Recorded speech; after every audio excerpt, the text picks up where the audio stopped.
आज की मेहनत ही कल का सहारा है। आज की मेहनत ही कल का सहारा है। बुढ़ापे का सुकून आज के फैसलों से जुड़ा सारा है। जो अभी से सोच लेता है उस दौर के बारे में, जो अभी से सोच लेता है उस दौर के बारे में, उसी का भविष्य सबसे प्यारा है। सभी को मेरा नमस्कार। मैं हूं आपका होस्ट, आपका दोस्त अर्थ मित्रा, और यह है आपका अपना यूट्यूब चैनल अर्थ मित्रा, जहां हम बात करते हैं फाइनेंस के बारे में। बट आज का टॉपिक थोड़ा अलग है। काफ़ी स्टूडेंट्स की डिमांड पे आज हम ये वीडियो बना रहे हैं। One of the important subject that is financial management या कॉरपोरेट फाइनेंस। कई जगह हम इसको कॉरपोरेट फाइनेंस के नाम से पढ़ा रहे हैं, कई जगह हम इसको फाइनेंशियल मैनेजमेंट, जो कि हर कोर्स में जो फाइनेंस से रिलेटेड है, बीबीए हो, एमबीए हो, बीकॉम हो, एमकॉम हो या अदर सब कोर्सेज हैं, उन सब में एक सब्जेक्ट जरूर रहता है फाइनेंशियल मैनेजमेंट या फिर कॉरपोरेट फाइनेंस।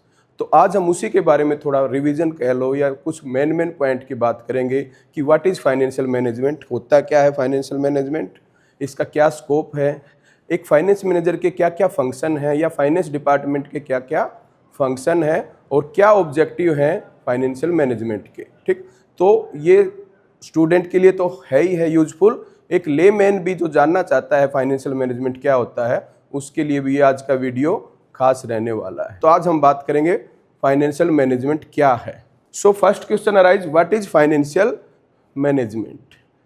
क्या मतलब है फाइनेंशियल मैनेजमेंट का। तो financial management is concern with planning and controlling of financial resource. कोई भी बिजनेस मैनेजमेंट क्या है, रिसोर्सेज को मैनेज करना, रिसोर्सेज को प्लान करना। तो फाइनेंशियल मैनेजमेंट वो पार्ट ऑफ मैनेजमेंट है जो किसको प्लान और रिसोर्स करता है, फाइनेंशियल रिसोर्स। ठीक, finance is also one of the important resource of the organisation. जैसे इकोनॉमिक्स में हमने काफी पहले से कहा कि कोई भी ऑर्गेनाइजेशन के लिए हमारा मनी चाहिए, मैन चाहिए, ठीक है, मटेरियल चाहिए। तो money is also one of the important resources for any type of business, whether it is small, whether it is big, whether it is new, whether it is old. कोई भी business हो उसमें finance का एक अपना important role है। ठीक, और कई ऑथर ने तो ये भी कहा है finance is just like a blood in our body. जैसे हमारी बॉडी में ब्लड का रोल है, no doubt other organs is there important role, other heart का अपना रोल है, बट ब्लड का रोल जितना इंपॉर्टेंट है, ब्लड जो सर्कुलेट होना जितना जरूरी है, वैसे ही किसी ऑर्गेनाइजेशन में फाइनेंस का एक प्रॉपर फ्लो होना जरूरी है। अगर कोई ऑर्गेनाइजेशन में चाहे अच्छी बिल्डिंग हो, अच्छी मशीन लगी हो, रॉ मटेरियल हो, बट अगर फाइनेंस नहीं है, पैसा नहीं है, लिक्विडिटी नहीं है, तो वो बिजनेस सही ढंग से नहीं चल पाएगा। ठीक, किसी भी बिजनेस को रन करने के लिए हमें शॉर्ट टर्म फंड की जरूरत है और लॉन्ग टर्म फंड्स की भी जरूरत है। तो इस फाइनेंशियल फंड को जो मैनेज करने के लिए जो फंक्शन है हमारा, that is known as financial management. तो it involves major two part. अगर आप दो वर्ड पे ध्यान देंगे तो procurement of funds and efficient utilisation of fund. अब फंड को कैसे मैनेज करोगे आप, तो दो मेन काम हमारे रहेंगे। ठीक है, दो अदर काम रहेंगे जो हम नेक्स्ट स्लाइड पे बात करेंगे। दो मेजर काम क्या, एक तो procurement of funds, means funds को लेकर के आना as per need of the organisation. जितना फंड बिजनेस में चाहिए उतना फंड मुझे अरेंज करना है, और अरेंज भी किससे करना है, अपनी टर्म्स एंड कंडीशन पे, मार्केट रेट से सस्ता फंड लेकर के आना। तो एक अच्छा फाइनेंस मैनेजर वो माना जाएगा जो कम से कम कॉस्ट पे और अच्छी टर्मिनोलॉजी, अपनी टर्म्स और कंडीशन पे फाइनेंस लेकर के आए। मान लो मेरे मार्केट में रेट चल रही है 10% और मैं फंड्स तो ले आया बट 11% या 12% पे लाया हूं, तो वो एक अच्छा फाइनेंस मैनेजर कैसे हो सकता है। एक अच्छा फाइनेंस मैनेजर वो है कि नॉर्मल रेट 10% है, बट वो नेगोशिएशन करके कोई नए सोर्स का यूज करके वो 9% पे या 9.5% पे या 8.5% के कॉस्ट पे अगर फंड लेकर के आता है, तो that will be termed as good finance manager. तो एज ए फाइनेंस मैनेजर हमारा रोल क्या होता है प्रोक्योरमेंट में, सस्ते से सस्ता और जो टर्म्स कंडीशन जितना मेरे लिए फेवरेबल है उस पर लोन लेकर के आना। सेकंड जो मेन फंक्शन रहेगा, एफिशिएंट यूटिलाइजेशन ऑफ फंड। पैसा लाने से ही काम खत्म नहीं होगा फाइनेंस मैनेजर का, जो आगे हम बात भी करेंगे। मॉडर्न कंसेप्ट क्या कहती है कि उस फंड को प्रॉपर वे में यूटिलाइज करना, ऐसे प्रोजेक्ट में, ऐसे मशीन में, ऐसी फैक्ट्री में इन्वॉल्व करना उस पैसे को, जिससे उसकी आरओआई, जो हम बार बार बोलते हैं ना, आरओआई, रिटर्न ऑन इन्वेस्टमेंट या rate of return, that must be more than cost of capital. यानी जो फंड आप लेकर के आए, मान लो आपकी कॉस्ट है 9%, तो आपको ऐसे प्रोजेक्ट में इन्वेस्ट करना है उस पैसे को जहां उससे 9% से कहीं ज्यादा रिटर्न हो। मान लो उसकी रिटर्न हो 12%, तो आपका जो 3% है वो ही उसका क्या होगा, मार्जिन या प्रॉफिट। तो किसी भी बिजनेस का प्रॉफिट किस पे डिपेंड है, कितनी कॉस्ट पे वो फंड लेकर के आए हैं और कितनी कॉस्ट पे वो कमा रहे हैं, उनका जो डिफरेंस होगा वो उसका प्रॉफिट होगा। जितना ज़्यादा डिफरेंस होगा उतना कंपनी प्रॉफिटेबल होगी। मान लो मैं 9% पे तो लोन लेके आया हूँ पैसा और मैंने अपने बिजनेस में लगा दिया और मेरा बिजनेस कमा रहा है सिर्फ 8%, तो ऑटोमेटिकली आपका लॉस आएगा ही आएगा। पता कब लगेगा, 31 मार्च को जब आप P&L बनाओगे। बट मैं आज लिख के दे देता हूँ, आपके बिजनेस में लॉस होने वाला है। क्यों लॉस होने वाला है, क्योंकि आपकी कॉस्ट है 9% और आप कमा रहे हो 8%। तो ये देखना भी आपका काम है कि उसका एफिशिएंट यूटिलाइजेशन हो रहा है या नहीं। तो हम एक इसमें चैप्टर आएगा हमारा कैपिटल बजटिंग, जो नेक्स्ट वीडियो में हम कवर करेंगे, जो it is one of the important concept और topic of the financial management. और हर पेपर में एक न्यूमेरिकल अगर आता है इस सब्जेक्ट में तो वो आता है कैपिटल बजटिंग का। अगर पूरे पेपर में एक भी न्यूमेरिकल आना है तो वो इसी चैप्टर से आएगा, जो हम नेक्स्ट वीडियो में आज करने वाले हैं। तो दो चीज़ हमें ध्यान रखनी है फाइनेंशियल मैनेजमेंट की जब भी बात आए, प्रोक्योरमेंट ऑफ फंड, या इसको बोल सकते हैं एक्विजिशन ऑफ फंड, या पैसा लेकर के आना और उसको एफिशिएंटली यूटिलाइज करना। अगर डेफिनेशन की बात पे जाएं तो फाइनेंशियल मैनेजमेंट क्या है, it is the activity responsible for obtaining and effectively utilising of fund. यानी वही दो वर्ड पे बात कर रहा है, ऑब्टेनिंग यानी procurement and effectively utilising of fund. ठीक, तो फंड्स को मैनेज करना है। मैनेज के लिए दो मेन हमने अभी बात की, प्रोक्योरमेंट और इफेक्टिवली यूटिलाइजिंग। अब हम बात करते हैं कि स्कोप क्या है financial manager, scope of financial management. तो इसमें हम दो कंसेप्ट की बात करते हैं, traditional approach and modern approach. Traditional approach क्या कहती है, जब स्टार्ट हमारा ये कंसेप्ट हुई फाइनेंशियल मैनेजमेंट की तो ट्रेडिशनल अप्रोच से हुई। वहां पे हमारा मतलब क्या था, focus only on raising of funds. तो ट्रेडिशनल अप्रोच क्या कहते हैं कि फाइनेंशियल मैनेजर का काम सिर्फ पैसे लेकर के आना है। ये उन दिनों की बात है जब ये नया नया सब्जेक्ट, नया नया फंक्शन डेवलप हुआ था। तो फाइनेंस मैनेजर का काम इतना ही था कि पैसा लेकर के आना, उसको पैसे लाने से लिए बैंकों से रिलेशन बना के रखना, जब भी पैसे की जरूरत हो तो वो लेकर के आना। तो यानी फाइनेंस मैनेजर को एक एक्सटर्नल पार्टी समझा जाता था कि तू बैंकों के पास रह, बैंकों से अच्छे रिलेशन बना के रख, और जब भी हमें पैसा चाहिएगा मैनेजमेंट को तब वो पैसा लेकर के आएगा। ठीक, बट आज की डेट में सिचुएशन अलग है। आज जो हम बात करते हैं फाइनेंशियल मैनेजमेंट की, that is modern approach. Modern approach क्या कहती है कि it involve both, focus should be on both, both means raising of funds as well as utilisation of fund. तो फाइनेंस मैनेजर का काम सिर्फ पैसे लेकर के आना ही नहीं है, उस पैसे को इफेक्टिवली यूटिलाइजेशन करना, किस प्रोजेक्ट में इन्वेस्ट करना है, किस में नहीं करना, अगर दो प्रोजेक्ट हैं तो दोनों में से कौन सा चूज करना है, ये काम देखना भी फाइनेंस मैनेजर का ही है। तो इसके लिए हमने कुछ टूल्स टेक्निक्स हम यूज करते हैं, कैपिटल बजटिंग के कुछ मेथड यूज करते हैं जो हम नेक्स्ट वीडियो में देखेंगे। उसके थ्रू हम डिसाइड करते हैं। मान लो मेरे पास दो प्रोजेक्ट हैं, प्रोजेक्ट ए और प्रोजेक्ट बी, बट मेरे पास पैसा तो एक ही प्रोजेक्ट के लिए है, तो मुझे उन दोनों में से चूज करना है। तो एक तो तरीका मैं लॉटरी निकाल लूँ, एक पर्ची ए की डालूँ, एक पर्ची बी की डालूँ, जो निकला है वो शुरू कर दूँ। बट हम एक रैशनल मैनेजर है, रैशनल इंडिविजुअल है, तो हमें ऐसा नहीं करना है, हमें उसको प्रॉपरली एनालाइज करना है, उनको कंपेयर करना है। वो हम बात करेंगे नेक्स्ट वीडियो में कैपिटल बजटिंग में। ठीक, तो एक फाइनेंस मैनेजर को क्या क्या डिसीजन लेने पड़ते हैं, हाउ मच फंड्स नीडेड, कितना फंड चाहिए, सबसे पहले तो ये पता करोगे आप। ठीक, आप अपना प्रोजेक्ट एनालाइज करो कि कितनी इन्वेस्टमेंट की जरूरत है। Second, how to raise funds, फिर उस फंड को कैसे लाना है, कहाँ से लाना है। तो एक अच्छे फाइनेंस मैनेजर को ये पता होना चाहिए what are the various source of finance, कहाँ से पैसा मिल सकता है। अगर किसी फाइनेंस मैनेजर को ये नहीं पता कि शेयर इशू कैसे होते हैं तो वो अच्छा फाइनेंस मैनेजर नहीं होगा। ठीक, तो हमें पता होना चाहिए कि आज की डेट में कौन कौन से सोर्स ऑफ फाइनेंस अवेलेबल हैं। And last but not the list, where to invest fund, उस फंड को कहाँ पे इन्वेस्ट हम करना है।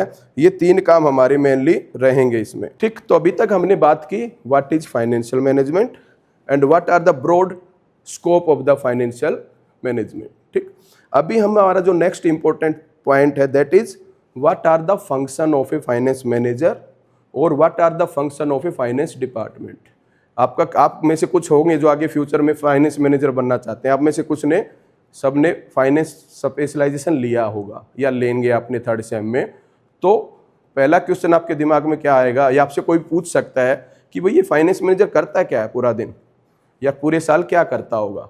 ना तो ये प्रोडक्शन करवा रहा है, ना सेल्स करवा रहा, तो आखिर ये करता क्या है। तो what are the some function of a finance manager. सबसे पहले आता है फाइनेंशियल प्लानिंग।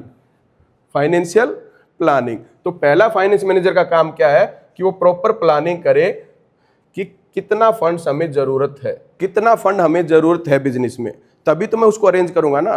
तो उसके लिए मुझे एक प्रोजेक्ट रिपोर्ट बनानी पड़ेगी कि क्या प्रोजेक्ट में बनाना चाहता हूँ, क्या प्रोडक्ट में बनाना चाहता हूँ, कितनी क्वांटिटी में बनाना चाहता हूँ, उसके लिए मुझे कितनी मशीन चाहिएगी, उस मशीन की क्या कॉस्ट होने वाली है, ठीक, कितना मुझे उसके लिए अदर चीज़ें चाहिए, कितनी बड़ी बिल्डिंग चाहिए मुझे, बिल्डिंग में किराए की रखूंगा या अपनी खुद की बनाऊंगा।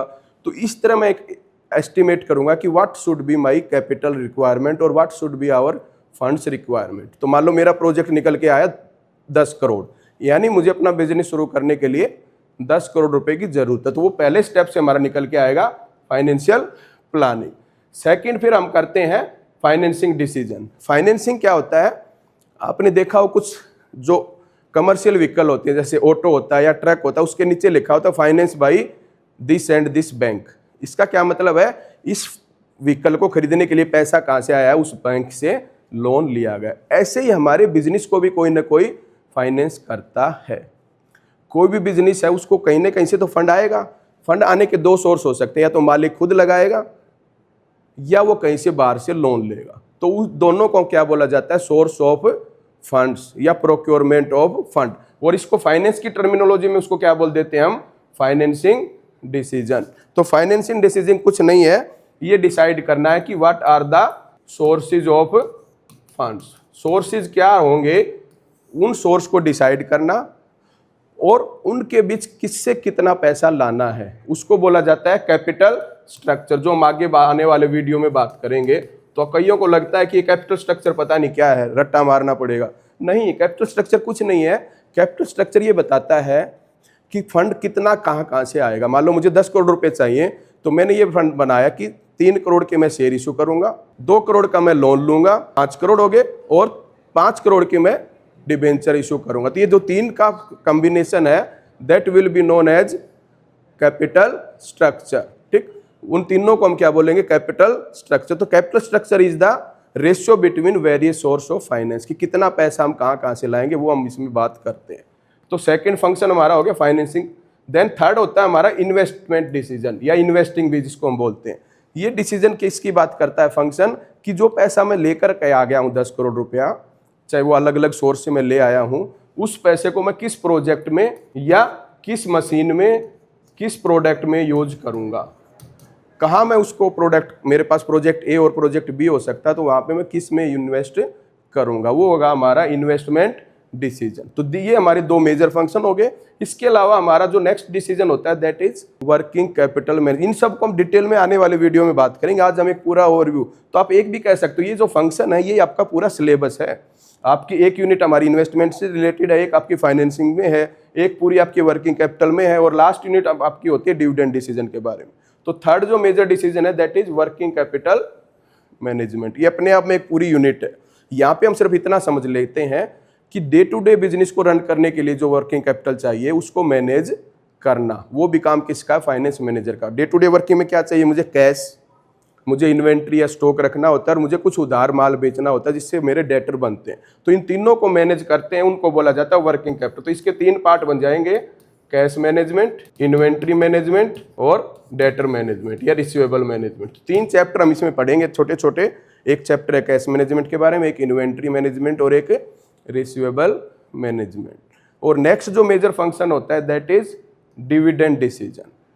डिविडेंड क्या होता है, dividend is that part of company profit which will be distributed among its share holder. जो कंपनी के प्रॉफिट का वो हिस्सा जो शेयर होल्डर में बांटा जाएगा वो कहलाता है डिविडेंड। अब क्वेश्चन आता है डिविडेंड कितना बांटा जाए, ये जो डिसीजन लेना वो भी काम किसका है, फाइनेंस मैनेजर का। तो उसको क्या बोला जाता है, डिविडेंड डिसीजन या डिविडेंड पॉलिसी। कि मान लो मेरे को 1 करोड़ रुपए का प्रॉफिट हुआ इस साल कंपनी को, तो उस 1 करोड़ में से कितना तो कंपनी डिविडेंड बांटेगी और कितना रिटेन करेगी। तो कंपनी का जो प्रॉफिट है वो 2 हिस्सों में बट जाता है, एक हिस्सा होता है डिविडेंड और एक हिस्सा होता है रिटेन अर्निंग या रिजर्व एंड सरप्लस। बट वो डिसीजन कौन लेगा, वो लेगा finance manager, finance department, based on various factor जो हम बात करेंगे। तो एक अलग से पूरा चैप्टर हमारा रहेगा डिविडेंड पॉलिसी या डिविडेंड डिसीजन।